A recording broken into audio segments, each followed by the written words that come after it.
കനത്ത മഴ തുടരുന്ന സാഹചര്യത്തിൽ സംസ്ഥാനത്ത് ദുരിതാശ്വാസ ക്യാമ്പുകൾ തുറന്നു.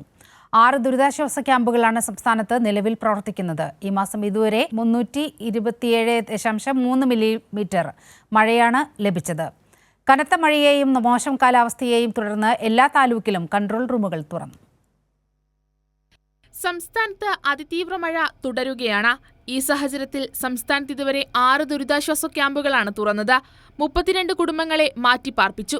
മെയ് 1 മുതൽ ഇതുവരെ 4 മുങ്ങിമരണവും ഇടിമിന്നലേറ്റ് 3 പേരും ബോട്ടപകടത്തിലും മതിലിടിഞ്ഞു വീണും ഓരോ പേരും മരിച്ചു. വന്യമൃഗ ആക്രമത്തിൽ 2 പേരും, തീപിടുത്തത്തിൽ ഒരാളും, സൂര്യതാപം, സൂര്യാഘാതം എന്നിവ കാരണം 3 പേരും ഉൾപ്പെടെ 15 പേരാണ് കനത്ത മഴയിലും മോശം കാലാവസ്ഥയിലും മരിച്ചത്. 8 പേർക്ക് പരിക്കേറ്റതായും സംസ്ഥാന ദുരന്ത നിവാരണ അതോറിറ്റി അറിയിച്ചു.